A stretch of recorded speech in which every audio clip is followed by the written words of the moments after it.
عزم میں شریک ہو کر بہت ہی خوشی محسوس ہوئی، اس لیے کہ آپ کی اس چھوٹی سی عمر کے اندر حضور علیہ الصلوۃ والسلام کی تعریف اور صحابہ کرام رضی اللہ تعالیٰ عنہ مجمعین کی شان میں اپنی عقیدت کا اظہار اس زمانے کے اندر بہت بڑی بات ہے، جبکہ باہر ہر طرف جو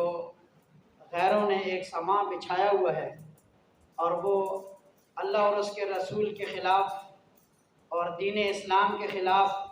روز سازشیں کر رہے، تو آپ حضرات کی یہ محنت اور آپ کی یہ قربانی اور اس بھرپور انداز کے اندر گفتگو کرنا اور حضور علیہ الصلوۃ والسلام کی شان میں عقیدت کا اظہار کرنا، یہ اس بات کا ثبوت دیتا ہے کہ اگر آپ جیسے طلباء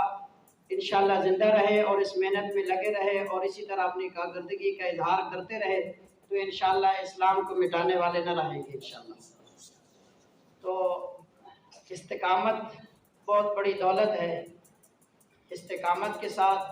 اپنی ہر کام کو کیا جائے اور محنت کو لگن کے ساتھ کیا جائے۔ قرآن پاک کو یاد کرنا، اس کے اندر ہر طالب علم اس بات کا عزم کرے کہ میں نے اپنے ساتھ پڑھنے والے سے آگے بڑھنا ہے، کوشش کریں گے انشاءاللہ۔ اسی طرح اس مختصر سے زمانے میں کوئی حفظ کرے گا، کوئی آگے کوئی ناظریں پڑھے گا، کوئی حفظ کرے گا، کوئی آگے کتابیں پڑھے گا، یہ ایک زمانہ طالب علمی مختصر سا زمانہ ہوتا ہے، اور اکثر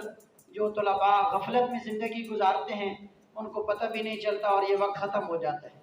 اب جس بچے نے آخر میں ماشاءاللہ نظم پڑھی، اس سے پہلے بچوں نے نعتیں پڑھی، نظم پڑھی اور آخر میں بچے نے تقریر کی، تو یہ بچہ آپ ہی میں پلا بڑا ہے اور اس نے یہی سیکھا ہے۔ اور سب سے بڑی بات یہ ہے کہ آپ کے ہاں جو نعت خوانی ہے، نظم خوانی ہے، وہ آپ کے اپنے اساتذہ کی لکھی ہوئی ہے۔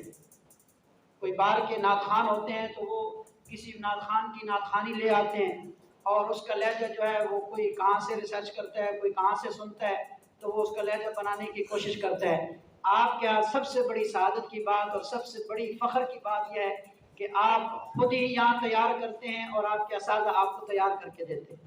یہ بہت بڑی بات ہے، یہ ادارے کی کامیابی کی بہت بنیادی بات ہے۔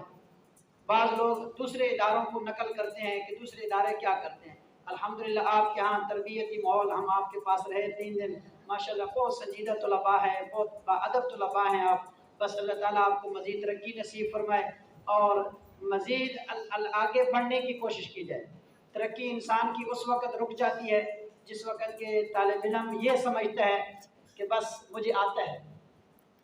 پچھلی دفعہ بزم میں نے بڑی اچھی تقریر کی، بڑی اچھی نظم پڑھی، بس اس دفعہ اگر میرا نام نہ آیا تو کیا، میں نے پچھلی دفعہ بہت کچھ اچھا پڑھا ہے، اس طالب علم کی پھر ترقی رک جاتی ہے۔ خواہش ہونی چاہیے، جذبہ یہ ہونا چاہیے کہ میں ایسے انداز میں تقریر کروں، ایسے انداز میں بیان کروں، ایسے انداز